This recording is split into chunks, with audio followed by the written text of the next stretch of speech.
Namaskar and welcome to Sunset TV. You are watching House Highlights. The program encapsulates the proceedings of both the Houses of Parliament on the day in a nutshell. I'm Rajiv Kumar Singh. Let us begin with the headlines. General discussion on the Union Budget 2024-25 and Budget of Union Territory of Jammu and Kashmir for 2024-25 continues in both Houses of Parliament. NDA members praise the budget for its economic and social significance. Opposition calls it anti-federal.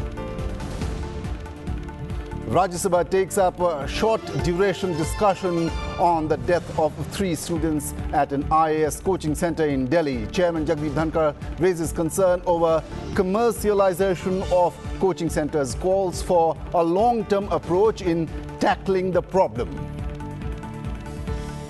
No cause for concern about job losses due to AI, says Union Minister for Labour and Employment, Dr. Mansukh Mandaviya. Asserts that the country aims to reduce unemployment rate to below 3% in the near future. Now, let us take the news from the lower house.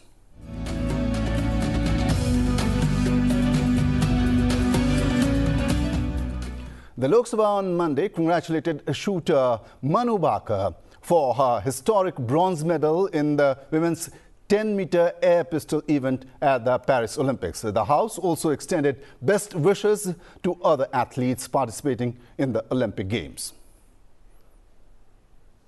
दिनांक 28 जुलाई 2024 को Paris Olympic में महिलाओं की 10 metre air pistol स्पर्धा में भारत की सुश्री मनु भाकर ने कांस्य पदक जीतकर इतिहास रच दिया है। मैं शूटिंग स्पर्धा में पदक जीतने वाली पहली भारतीय महिला खिलाड़ी बन गई है।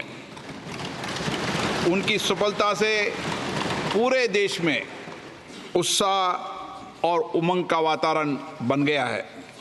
मैं इस सदन की ओर से अपनी ओर से सुश्री मनु भाकर को उनकी शानदार उपलब्धि के लिए बधाई देता हूं।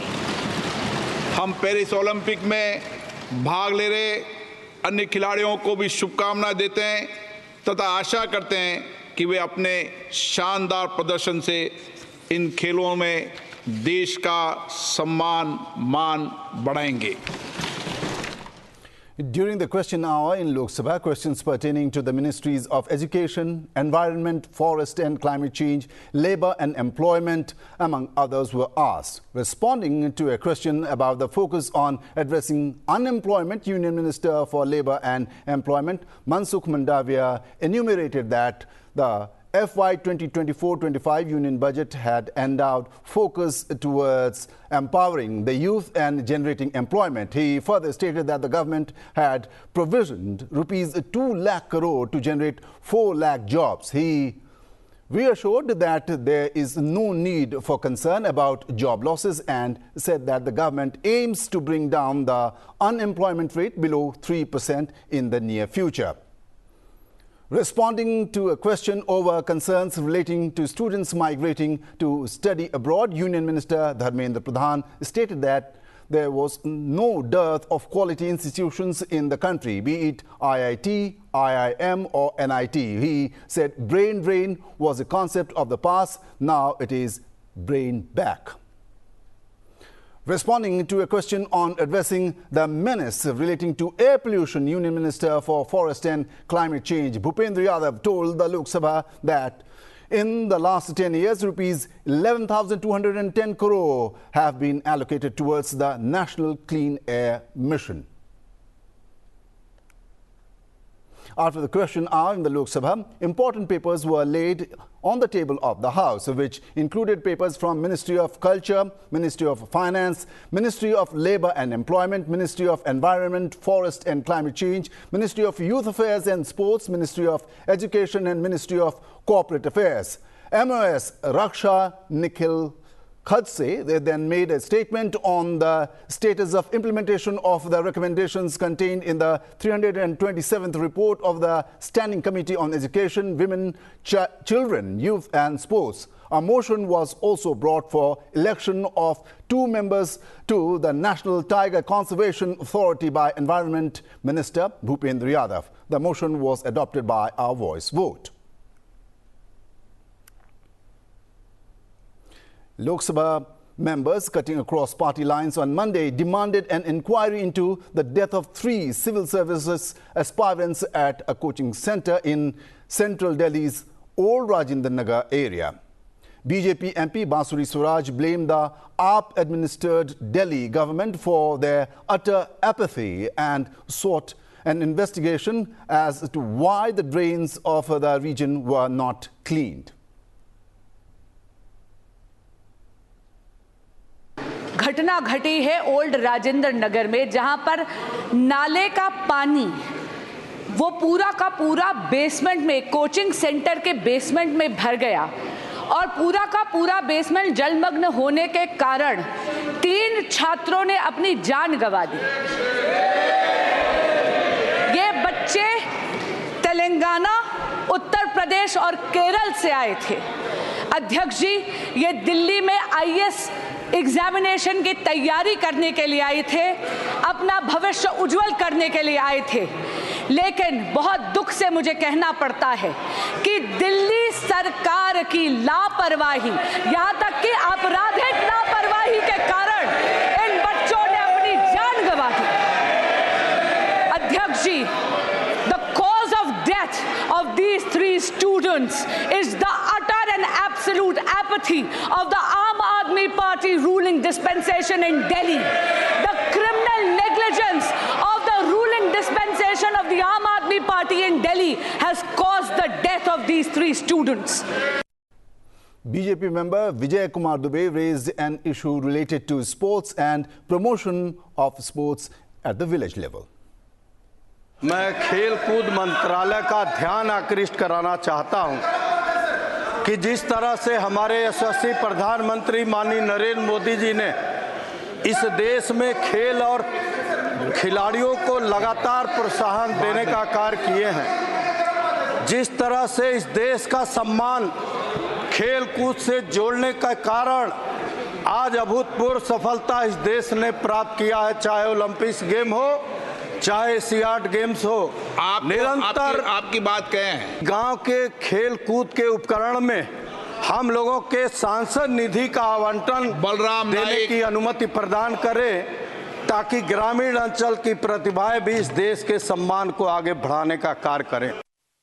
Further general discussion on the Union Budget 2024-25 continued in the Lok Sabha, with the House also taking up simultaneous discussion on the budget of the Union Territory of Jammu and Kashmir for 2024-25 and also further discussion and voting on demands for grants of the Union Territory of Jammu and Kashmir for 2024-25.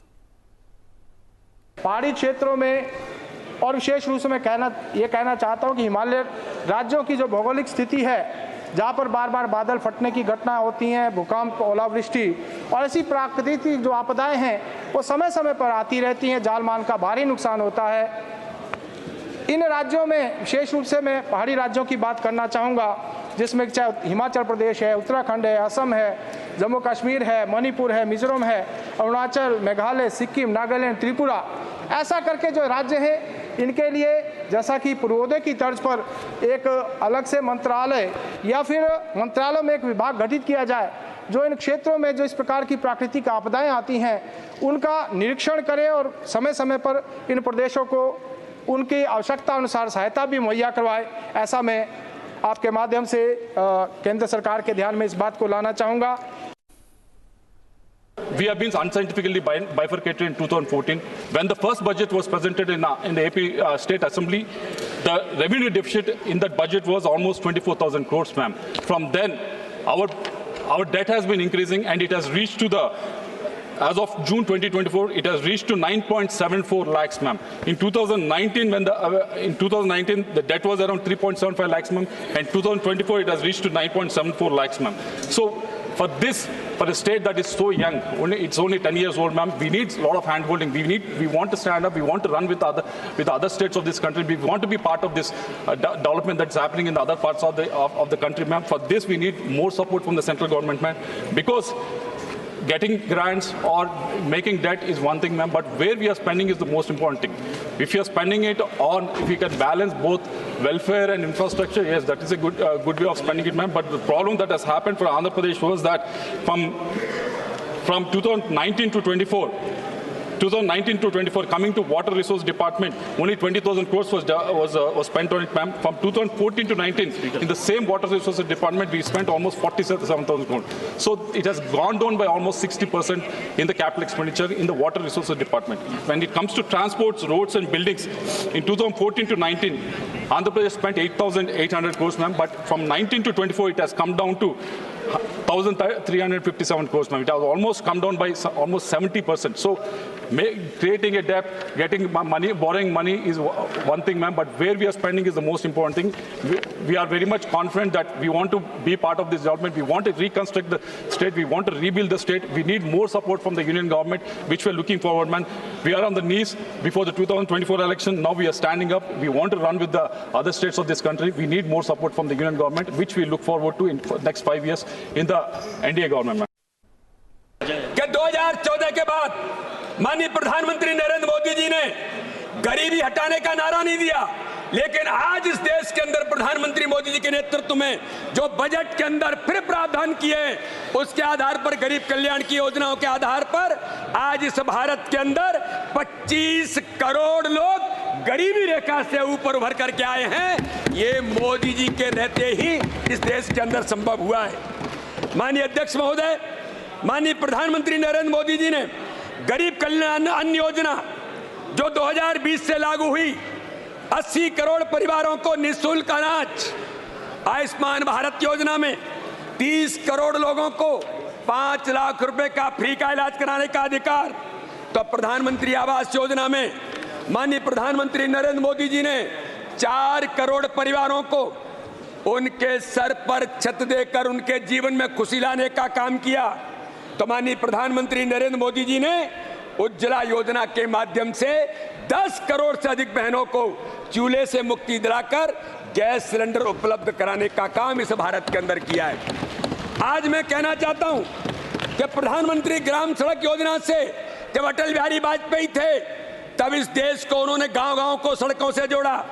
तो आज माननीय प्रधानमंत्री नरेंद्र मोदी जी ने इस देश के अंदर एक एक गांव को सड़कों से जोड़कर इस बजट के अंदर जो प्रावधान किया है, मैं आज आपको कहना चाहता हूं कि 25,000 ग्रामीण बस्तियों में कोई बस्ती अगर बची है जो जिसकी रोड कनेक्टिविटी नहीं है, आज इस बजट के अंदर मैं प्रधानमंत्री का धन्यवाद करता हूं और माननीय वित्त मंत्री जी का कि उन बस्तियों से संपर्क की योजना में 25,000 सड़कों गांव तक और गांव की बस्तियों तक उन सड़कों के निर्माण का महत्वपूर्ण इस बजट के अंदर योगदान देश के अंदर माननीय प्रधानमंत्री के नेतृत्व में हुआ है। हमारी सरकार ने देश के किसान, देश के युवा, देश की महिला, देश के गरीब, देश के मिडिल क्लास, इन सबको अपनी प्राथमिकता में रखा है। मैं बात अगर कृषि की करूं, हमारी सरकार ने 1.52 लाख करोड़ का प्रावधान किया है और कुछ महत्वपूर्ण बातें। जलवायु परिवर्तन आज देश और दुनिया के लिए एक बहुत बड़ी चुनौती है और ऐसी परिस्थिति में हमें टिकाऊ कृषि की जरूरत है और इसलिए हमारी सरकार ने 109 किस्म की नई किस्मों को लाने की बात की है जो प्रतिकूल मौसम की परिघटनाओं का सामना कर सकती हैं और कृषि को टिकाऊ बना सकती हैं। और इसके साथ ही नेचुरल फार्मिंग, प्राकृतिक खेती। आज ये वर्तमान समय की और आने वाले भविष्य की जरूरत है कि हम प्राकृतिक खेती को बढ़ावा दें, मिट्टी की सेहत का ख्याल करें और देशवासियों की सेहत का भी ख्याल करें। हमारी सरकार ने इस बजट में टिकाऊ कृषि के साथ साथ देश की खाद्य सुरक्षा बढ़ाने पर ध्यान दिया है। मेरे विपक्ष के मित्र जो बैठे हुए हैं, इनमें से कौन असहमत होगा कि आज देश को नेचुरल फार्मिंग की जरूरत नहीं है, या देश को ऐसी फसल की किस्मों की जरूरत नहीं है जो मौसम की प्रतिकूल परिस्थितियों में टिकी रहे? क्या आप इस बात से सहमत नहीं है कि आज हमारी दलहन और तिलहन के लिए जो इंपोर्ट डिपेंडेंस है उसको हमें कम करना चाहिए और अपने डोमेस्टिक प्रोडक्शन को बूस्ट करना चाहिए? हमारी सरकार ने ये तमाम प्रयास इस बजट में किए हैं और इसलिए ये किसानों की भलाई का बजट है। और जहां तक विषय एमएसपी का है, सभापति महोदय, अनेक नई फसलों को एमएसपी में दायरे में लाने का काम हमारी सरकार ने 10 सालों में किया है। यूपीए सरकार के 10 साल में एमएसपी पर जो आपने खरीद की वो महज 45 करोड़ मीट्रिक टन की फसलों की, जबकि हमारी सरकार ने 10 साल में 70 करोड़ मीट्रिक टन फसल की खरीद एमएसपी पर करने का काम किया है। इसलिए संसद के फ्लोर से देश के किसानों को गुमराह करने का काम बंद होना चाहिए। I would like to thank the Honorable Prime Minister for making education and skilling aspirational through National Credit Framework. To facilitate this, the government has announced upgradation of 1,000 ITIs by upgrading infrastructure for skilling in future technology and training of the trainers. I would like to make some suggestions, sir, as I have seen a lot of ITIs all over the country. Most of these ITIs that we have, they only work one shift. If they start to work 2 shifts, they'll be able to train double the number of students. Also, they could be producing goods for the market. Once they are producing goods for the market, they will not have any shortage of raw materials to practice on. So we also need to ensure high quality training and standards. We need to have tie-up with the best skilling institutes in the world so that their curriculum and courses are approved by them. And our courses are recognized internationally. Sir, our students need to be trained in artificial intelligence, robotics, instrumentation and automation, hydraulics, mechatronics, machine learning, Internet of Things, etc. They need to be trained in good spoken English and other soft skills. As once they're well trained, they'll be able to work for big companies in India. They'll be able to start their own ventures, or if they wish to go abroad, they'll be able to go abroad through legitimate channels and not having to resort to donkey routes. We need to have a scheme to operate them under public-private partnership mode as not-for-profit institutions, as this will solve the challenge of hiring top-class trainers in new technology. Now let us take a look on what took place in the upper house on Monday.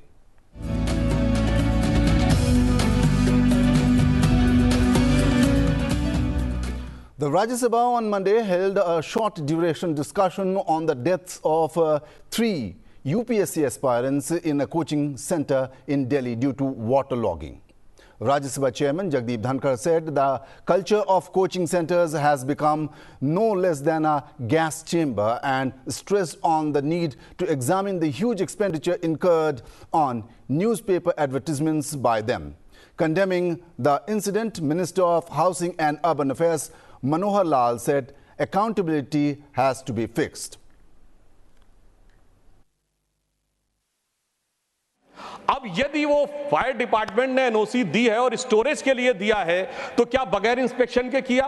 क्योंकि 26 जून को शिकायत चल रही है और 9 जुलाई को एक दूसरा विभाग स्टोरेज के लिए दे रहा है, तो या तो बगैर देखे हुए दिया गया है या फिर बहुत देख समझकर किसी अन्य अपरिहार्य कारणों के माध्यम से लिया गया है। तो इसलिए हम ये कह सकते हैं कि ये अपने आप में एक लापरवाही नहीं, बल्कि ये एक प्रकार का एक आपराधिक कृत्य है, एक प्रकार की क्रिमिनल नेग्लिजेंस है, जिसमें जानते बूझते बच्चों को उस हद तक उनके जीवन को खतरे में डालने के तक ले जाया गया। और दिल्ली के सीवरों को साफ करने के लिए धन आवंटित करिए। दूसरा सुझाव यह है कि कोचिंगों के ऊपर आप सारे कोचिंग संस्थानों के बारे में एक सूची लीजिए और उस सूची को लेकर यह सुनिश्चित करिए कि उन्होंने जो जो चीजें की हैं वो अपने मानकों का पालन कर रहे हैं या नहीं। कम से कम इतना तो संवेदनशील हमारे जनप्रतिनिधियों को, सरकार को होना ही चाहिए। आपने पोर्टल बना दिया, ग्रीवेंस पोर्टल, उस पे एक छात्र ने शिकायत की और इस घटना के लिए उन्होंने आगाह किया कि इस कोचिंग सेंटर पर जो बेसमेंट में जो एक कोचिंग सेंटर की लाइब्रेरी है, इसमें कभी भी दुर्घटना हो सकती है। अगर आप इतनी संवेदनशील दिल्ली की सरकार होती और इसका संज्ञान लिया होता, तो आज जिस घटना की हम दुखद घटना की चर्चा कर रहे हैं, उस घटना से बचा जा सकता था और उन 3 छात्रों की जान को बचाया जा सकता था, लेकिन इसका संज्ञान नहीं लिया। और उससे बढ़ के कोचिंग सेंटर की व्यवस्था कैसे होनी चाहिए, इसकी एक निरंतर मॉनिटरिंग, निरंतर जानकारी, सुझाव राज्यों को दिया गया है, जिसमें कोचिंग सेंटर की रजिस्ट्रेशन होनी चाहिए, उसकी मिनिमम स्टैंडर्ड रिक्वायरमेंट्स क्या होनी चाहिए, सेफगार्ड बच्चों के बारे में क्या क्या लेनी चाहिए और उसकी निरंतर मॉनिटरिंग कैसे हो, और उसमें कुछ कोई खिलाफ करता है तो उसकी पेनल्टी व्यवस्था क्या हो, और राज्यों ने क्या क्या किया है। अनेक राज्यों ने, अध्यक्ष महोदय, बिहार, गोवा, उत्तर प्रदेश, कर्नाटका, मणिपुर जैसे राज्यों ने अपने अपने राज्यों की भी एक एक विधि व्यवस्था भी लगाई है। During today's question hour in the Rajya Sabha, questions related to the Ministry of Jal Shakti, the Ministry of Coal and the Ministry of Petroleum and Natural Gas were asked, with responses given by the respective ministers. Coal Minister G. Kishan Reddy answered a question regarding coal supply for the power sector in Tamil Nadu. He stated that the government of India does not import coal as there is sufficient availability within the country. However, state governments import coal to meet their needs. He mentioned that if the Tamil Nadu government requires coal, they can write to his ministry. Additionally, questions related to the declining groundwater levels in Punjab and water crisis areas in Maharashtra were answered by Jal Shakti Minister C.R. Patil. During a supplementary question about revising dealers' profits, Petroleum and Natural Gas Minister Hardeep Singh Puri stated that globally petroleum product prices are the lowest in India. He added that oil marketing companies face a loss of rupees 28,000 crore, of which rupees 22,000 crore was compensated by the central government, and the remaining amount is being covered by increased oil prices. During the zero hour in the Rajya Sabha, several members raised various issues, including the continuously rising inflation, changes in the education system and deaths due to lightning strikes. BJP's Sumer Singh Solanki raised the issue of deaths caused by lightning during the monsoon season, saying that thousands of people die each year. Kerala Congress M member Jose K. Mani raised the issue of harm caused by plastic waste. Congress's Shakti Singh Gohil highlighted the impact of floods in Gujarat. Upon the commencement Rajya Sabha proceedings on Monday, the chairman announced the demise of former member Prabhat Jha. He was a senior BJP leader and former Rajya Sabha member. Prabhat Jha passed away on July 26th, Friday, at a Gurgaon hospital where he was undergoing treatment for a prolonged illness. He was 67 years old. He served as a Rajya Sabha MP from 2008 to 2020, completing 2 terms, and was the BJP's Madhya Pradesh unit president from 2010 to 2012. In 2013, he became the party's national vice president. Chairman Dhankar expressed profound grief over Jha's passing, and the House observed a moment of silence in his honor.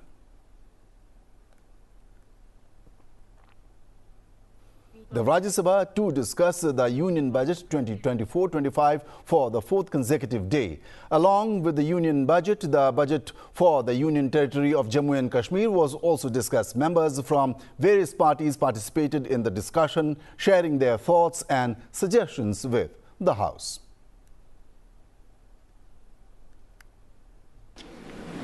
The incentive to both employees for EFPO contributes in the specified scales for the first 4 years, expected to benefit 30 lakhs youths.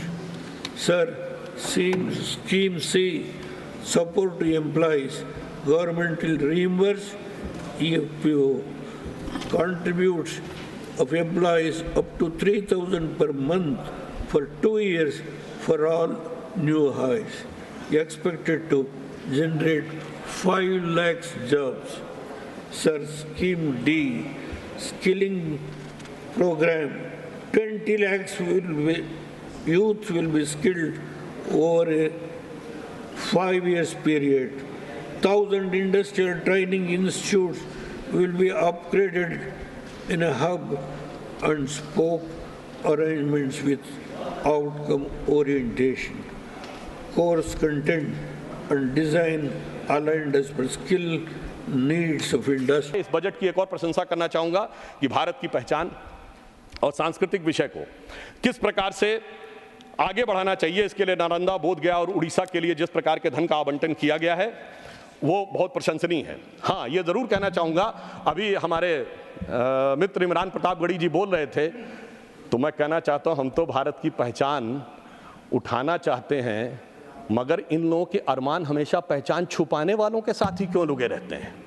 ये जिस पहचान की बात कर रहे हैं, तो मैं कहना चाहता हूँ महोदय, आज विपक्ष कहता है कि इस देश में हर एक व्यक्ति के जाति की पहचान होनी चाहिए और जाति का सर्टिफिकेट हाथ में होना चाहिए। उससे कह दिया जाए कि यदि सर्टिफिकेट जो आपका ऑलरेडी इशूड है वो दिखा दो तो पहचान को खतरा उत्पन्न हो जाना चाहिए। इसलिए मैं कहना चाहता हूं, इनके जानते हैं पहचान छुपाने वालों से अरमान कहां से जुड़े हैं। ये कहते हैं डबल ए का मतलब आप लोग समझ रहे होंगे। तो मैं कहना चाहता हूं सभापति महोदय, मैं इनसे पूछना चाहता हूं, ये स्मॉल ए से कैपिटल ए कब बने थे? डबल ए आप ही के दौरे हुकूमत में बने थे, मगर इनका कैपिटल अब डबल ए से भी बड़ा हो गया, CAA। वहां भी पहचान छुपाने वालों के साथ थे और आज भी पहचान छुपाने वालों के साथ हैं, इसलिए इनकी फितरत किसी भी प्रकार से बदलती नहीं है। That is all we have in House Highlights for the day. Thank you for watching. Until next time, keep watching Sansad TV. Good night.